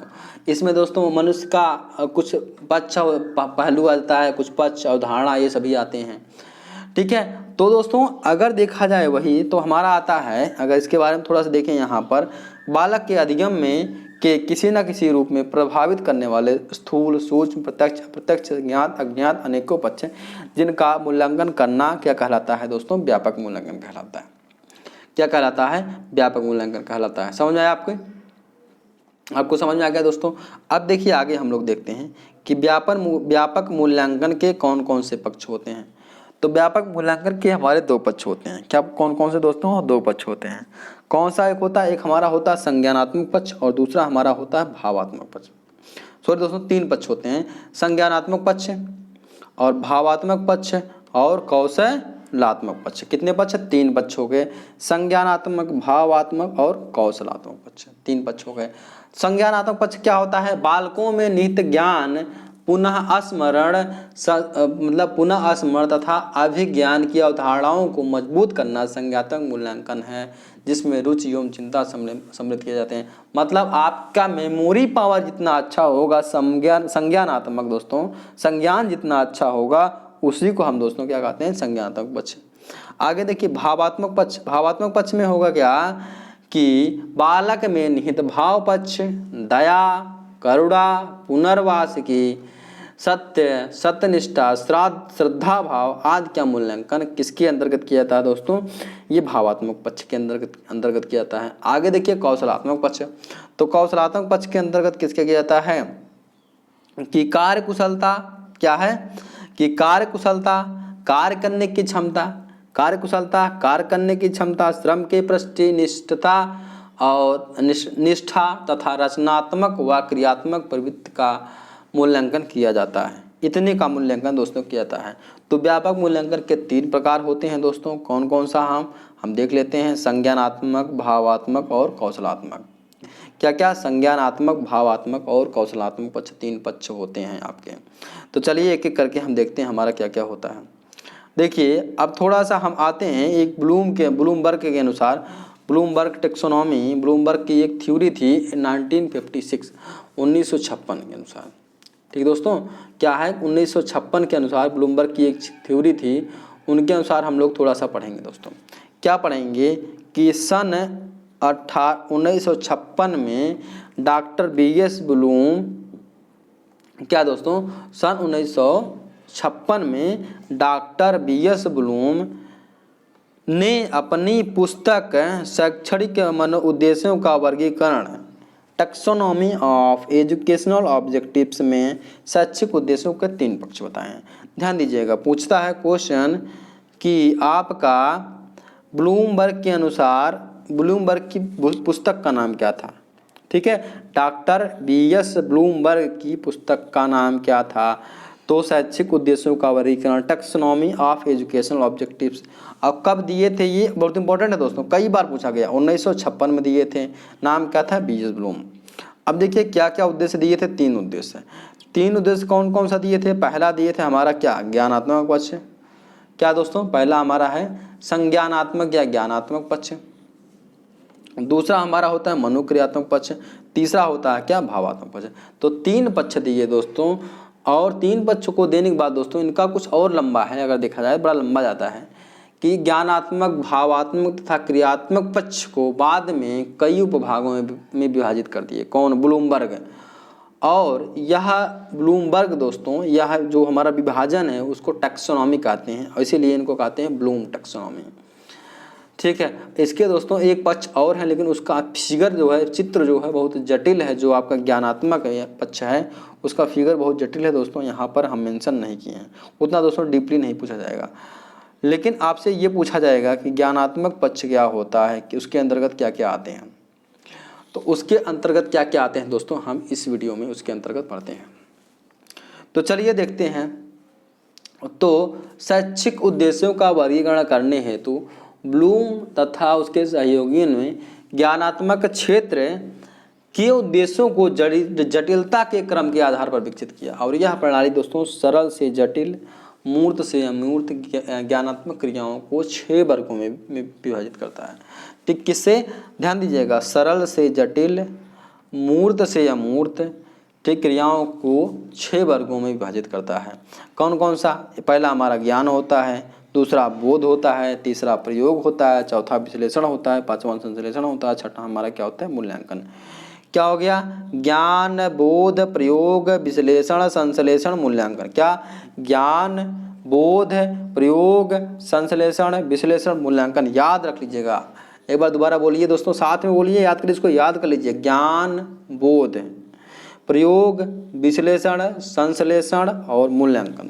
ठीक, आगे देखिए, अब थोड़ा सा और समझिए। शुरुआती के इन तीनों को कहा जाता है निम्न स्तर, इन दोनों को कहा जाता है मध्य स्तर, इस लस्टवा वाले को कहा जाता है आपका उच्च स्तर। समझ आ गया यहाँ तक, आपका क्लियर हो गया दोस्तों। चलिए आगे नेक्स्ट देखते हैं। ब्लूमबर्ग ने इसे इस प्रकार से व्यवस्थित किया, जैसे KCCAASE। देखिए यहाँ से आप लोग पढ़िए, देखिए, के नॉलेज, सी कम्प्रीहेंशन, ए एप्लीकेशन, ए एनालिसिस, एस सिंथेसिस और ई इवाल्यूएशन। ये हमारे होते हैं हमारे ब्लूमबर्ग के संज्ञानात्मक पक्ष के भाग या वर्ग। चलिए आगे बढ़ते हैं। आगे हम देखते हैं कि उपयुक्त वर्गीकरण को पुनः 2 भागों में बांट दिया जाता है। अब चलो भाई, आगे बांट दिया गया है, तो क्या क्या बांटा गया है देखिए दोस्तों, हम देखते हैं नेक्स्ट। दोस्तों उपयुक्त जो हमारे थे उनको 2 भागों में वर्गीकृत कर दिया गया। कौन कौन सा, पहले देखिए, पहले हमारा एक संज्ञानात्मक पक्षों को हमारे 2 भागों में बांटा गया। कौन कौन सा, एक ज्ञान और दूसरा बौद्धिक योग्यताएं। क्या किया गया, ज्ञान पहला और दूसरा हमारा हो गया बौद्धिक योग्यताएं एवं कौशल। ठीक, ज्ञान, बौद्धिक योग्यताएं एवं कौशल 2 भागों में बांट दिया गया। तो दोस्तों ज्ञान को देखिए कितने भागों में बांटा गया, बहुत ढेर भागों में बांटा गया। बस इसको थोड़ा सा आप लोग पढ़ लीजिएगा, बहुत ज़्यादा डीप में मत पढ़िएगा। कैसे ज्ञान को बांटा गया, विशिष्ट ज्ञान में। थोड़ा सा दोस्तों ऊपर कर लेते हैं यहाँ से, ठीक है। क्या है, ज्ञान को बांटा गया आपका विशिष्ट ज्ञान में, शब्दावली का ज्ञान, विशिष्ट तत्वों का ज्ञान, विशिष्ट को व्यक्त करने का ज्ञान, परंपराओं का ज्ञान, स्थिति और क्रम का ज्ञान, वर्गीकरण का ज्ञान, कसौटी का ज्ञान, पद्धति का ज्ञान, सार्वभौमिकता और अमूर्तता का ज्ञान। तो ये सभी हमारे ज्ञान होते हैं दोस्तों। उम्मीद है आपको समझ में आया होगा, क्लियर हो गया। तो चलिए हम आगे बढ़ते हैं नेक्स्ट। इसको दोस्तों आप लोग पढ़ लीजिएगा, PDF आपको टेलीग्राम चैनल पर मिल जाएगा, वहाँ से आप लोग जाइएगा, डाउनलोड करके आराम से पढ़िएगा, पूरा अच्छे से समझ में आ जाएगा साथियों। टेंशन मत लीजिए, बस पढ़ते रहिए, समझते रहिए। आगे देखिए बौद्धिक योग्यताएं। तो बौद्धिक योग्यताएं हमारे कितनी होती हैं, तो बौद्धिक योग्यताओं में कौन कौन सा होता है, 5 प्रकार होते हैं। कौन कौन सा होता है आपका, बोध, प्रयोग, विश्लेषण, संश्लेषण, मूल्यांकन। क्या होता है, 5 होते हैं। कौन सा, बोध, प्रयोग, विश्लेषण, संश्लेषण, मूल्यांकन। 5 आपके बौद्धिक योग्यताएं के अंतर्गत आ जाते हैं। क्लियर हो गया, आपको समझ में आ गया होगा। चलिए बस इसको जानते रहिए, लेकिन आपका एक जो हमारा ब्लूमबर्ग का था 6 प्रकार, उसको आप लोग ध्यान रखिएगा। समझ में आया। चलिए आगे देख लेते हैं। अब आपका एक हो गया ज्ञानात्मक पक्ष, दूसरा हमारा था, क्या बचा था, भावात्मक पक्ष। तो भावात्मक पक्ष के देखिए, भावात्मक पक्ष कब दिए, ब्लूम और मारिया दोनों लोग मिल करके 1964 में दिए। कौन सा, भावात्मक पक्ष। कौन कौन, ब्लूम और मारिया दोनों लोग मिल करके भावात्मक पक्ष को कब दिए थे, 1964 में दिए थे। अब देखिए भावात्मक पक्ष का मतलब क्या होता है, आग्रहण। पहला हमारा होता है आग्रहण, रिसीविंग, अनुक्रिया करना, अनुमूल्यन और अनुमूल्यन, व्यवस्थापन करना, चरित्रीकरण या कैरेक्टराइजेशन करना। तो ये सभी हमारे भावात्मक पक्ष के एग्जाम्पल हो जाते हैं साथियों। सब उम्मीद है आपको समझ में आ गया होगा। आगे देखिए सामाजिक कौशल। सामाजिक कौशल देखा जाए तो सामाजिक कौशल किसे कहते हैं साथियों? ठीक है दोस्तों, सामाजिक कौशल अगर देखा जाए तो हमारा सामाजिक कौशल किसे कहते हैं इसके बारे में अगर हम थोड़ा सा जाने हैं।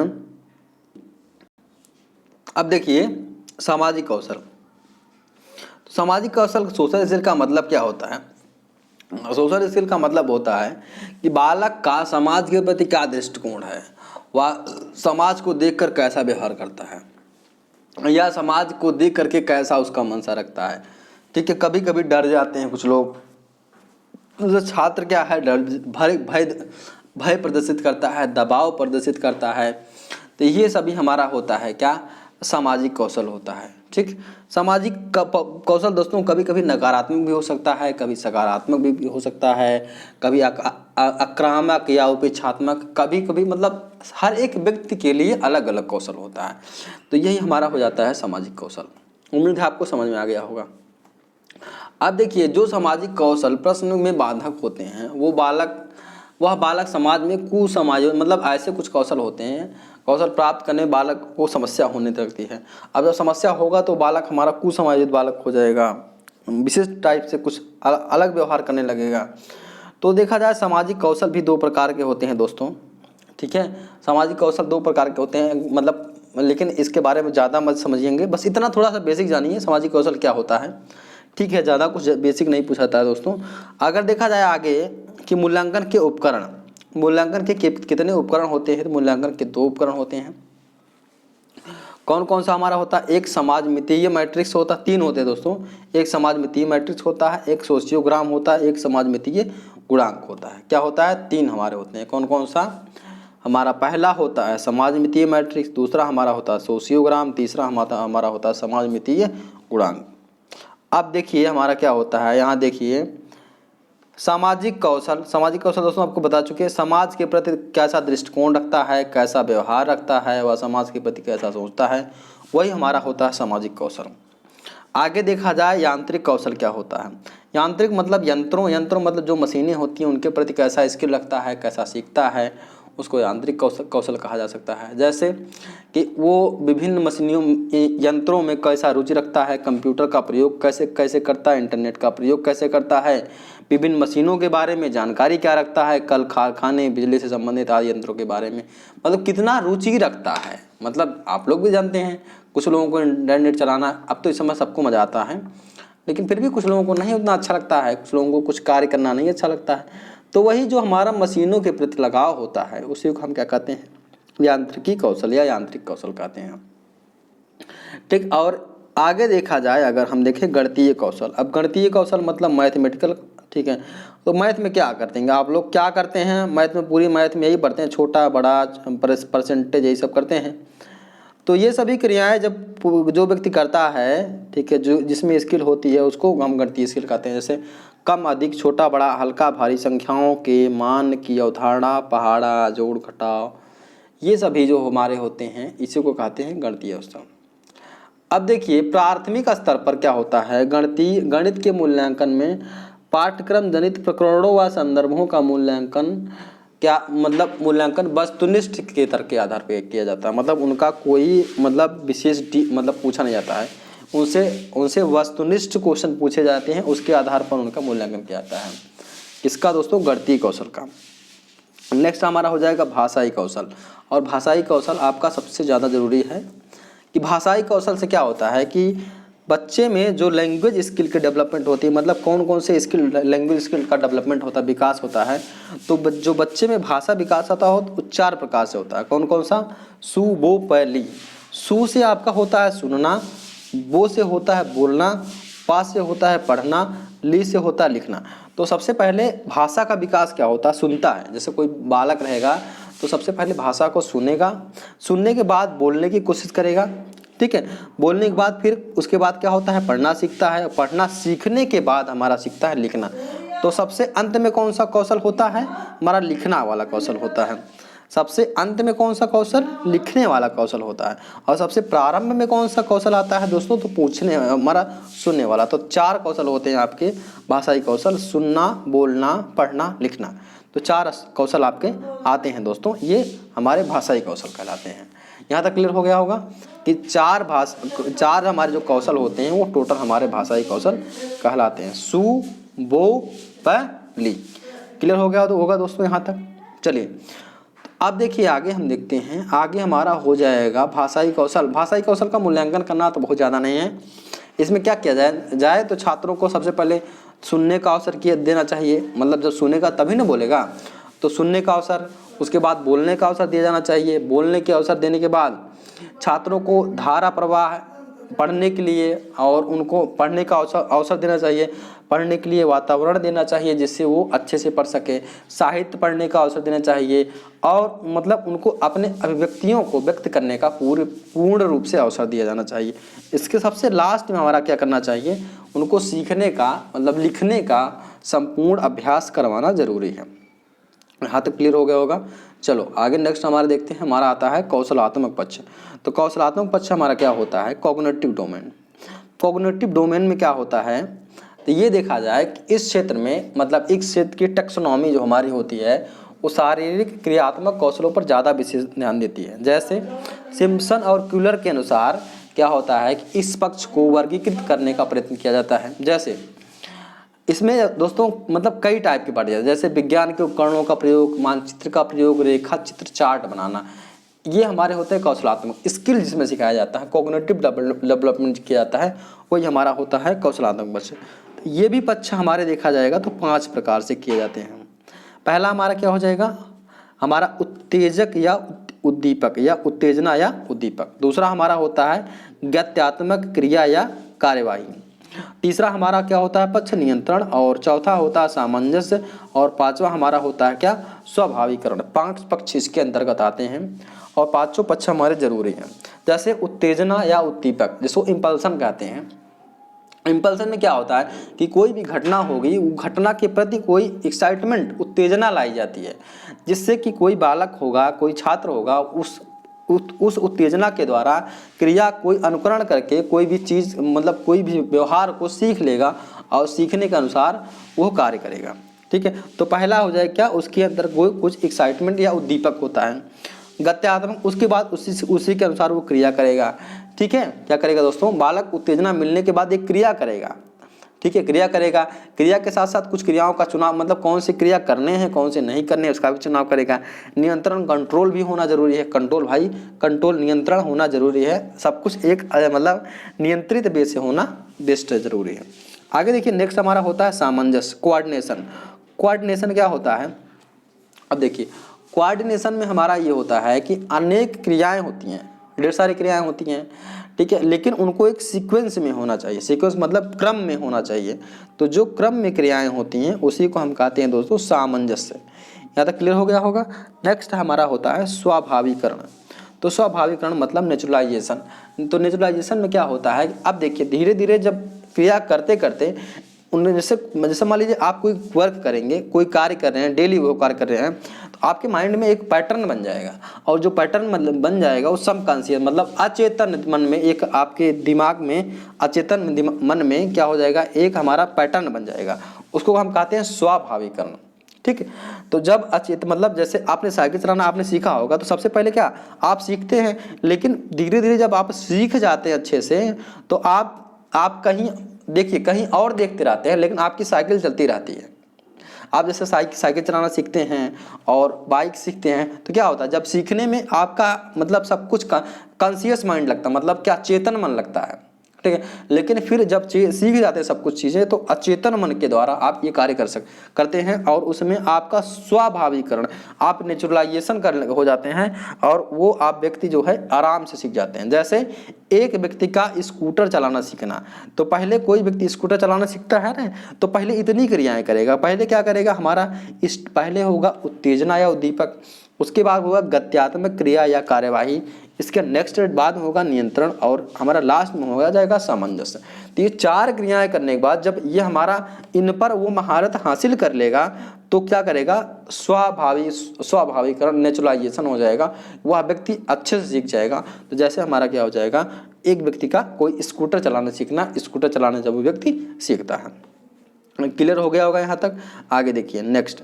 अब देखा जाए मूल्यांकन के प्रकार, तो मूल्यांकन कितने प्रकार के होते हैं, तो मूल्यांकन 2 प्रकार के होते हैं। पहला हमारा होता है एक मौखिक अभिव्यक्ति और दूसरा हमारा होता है क्या, लिखित अभिव्यक्ति। तो एक हमारा होता है मौखिक, मतलब जो साक्षात्कार मतलब जो एज इंटरव्यू लिया जाए, कुछ प्रश्न और उत्तर आपके से किया जाए, वही हमारा होता है मौखिक स्तर। और लिखित स्तर में कुछ प्रश्न दिए जाएं और उस प्रश्नों का आपने लिखित जवाब दिया तो लिखित स्तर होता है। ठीक है। अब देखा जाए तो मौखिक परीक्षण के क्या क्या उद्देश्य होना चाहिए, क्या होना चाहिए, मौखिक परीक्षण क्या होना चाहिए कि अब देखिए इसमें क्या है कि बालक को ऐसा मतलब प्रश्न को उत्तर कैसे देते हैं, प्रश्न का किसी भी प्रश्न का आंसर देने के लिए उसको उपयुक्त क्षमता का विकास किया जाना चाहिए। ठीक। और ये सभी जो डेवलपमेंट होते हैं किस में होते हैं दोस्तों, मौखिक स्तर में। और लिखित स्तर में जानते हैं कि प्रश्न के उत्तर को, किसी भी प्रश्न के आंसर को कितने अच्छे वे से लिखा जाता है, कितने अच्छे तरीके से लिखा जाता है, ये हमारा क्या होता है, लिखित अभिव्यक्ति होती है। तो इसके बारे में आप समझ गए होंगे। आगे देखिए नेक्स्ट हमारा क्या होता है, उत्तम परीक्षण की क्या क्या विशेषताएं होती हैं। उत्तम परीक्षण की विशेषताएं, तो परीक्षण क्या हो, अगर सबसे अच्छा हो तो कौन कौन सी विशेषताएं उसमें उपयुक्त मानी जाती हैं, कौन कौन सी विशेषताएं अच्छी मानी जाती हैं, उसके बारे में हम लोग देखते हैं। ठीक है। तो उत्तम परीक्षण की दोस्तों कौन कौन सी विशेषताएं होती हैं, तो देखिए क्रॉनबेक के अनुसार 2 या 2 से अधिक व्यक्तियों के व्यवहार का तुलना करने की व्यवस्थित प्रक्रिया को ही परीक्षण कहते हैं। क्या कहते हैं कि 2 या 2 से अधिक व्यक्तियों के व्यवहार को तुलनात्मक रूप से अध्ययन करने की प्रक्रिया को क्या कहते हैं, हम लोग व्यवस्थित प्रक्रिया को पर ही परीक्षण कहते हैं। देखिए एक उत्तम परीक्षण क्या होता है कि एक उत्तम परीक्षण आवश्यक रूप से एक प्रयोजनपूर्ण प्रभावी कृत्य यंत्र है जो मानव व्यवहार की वस्तुनिष्ठता एवं व्यापकता के साथ ही मापन करता है। किसके साथ, वस्तुनिष्ठता एवं व्यापकता के साथ मापन करता है। क्या हमारा उत्तम परीक्षण इसका ये मापन करता है। क्लियर हो गया यहाँ पर। आगे देखिए एक अच्छे परीक्षण के कौन कौन से गुण होने चाहिए, क्या होना चाहिए, अच्छे परीक्षण के कौन कौन से गुण होने चाहिए। परीक्षण हमारा कैसा होना चाहिए, सप्रयोजन एवं उद्देश्यपूर्ण होने चाहिए। परीक्षण कैसा होना चाहिए, सप्रयोजन एवं उद्देश्यपूर्ण होना चाहिए। मानव व्यवहार को वस्तुनिष्ठता एवं व्यापकता के साथ साथ मापन किया जाना चाहिए। प्रशासन सरल होना चाहिए। फलांकन की दृष्टि से ये सुगम होने चाहिए। अच्छे परीक्षण वैध होते हैं दोस्तों। आगे देखिए वस्तुनिष्ठता एवं व्यापकता का गुण पाया जाता है। अच्छे परीक्षण विश्वसनीय होते हैं, विभेद शक्ति होती है। तो ये सभी हमारे होते हैं अच्छे परीक्षण के गुण होते हैं। यहाँ तक क्लियर हो गया होगा, यहाँ तक क्लियर हो गया आपको। चलो आगे बढ़ते हैं। अब नेक्स्ट हमारा क्या है कि अच्छे परीक्षण की कसौटियाँ, क्राइटेरिया ऑफ गुड टेस्ट मतलब अच्छे टेस्ट की कौन कौन से हमारे कसौटियाँ होती हैं या कौन कौन से क्राइटेरिया होती हैं, क्राइटेरिया के आधार पर हम देखेंगे। तो पहला हमारा व्यवहारिक कसौटियाँ होती हैं और सेकंड हमारा क्या होते हैं, तकनीकी कसौटियाँ।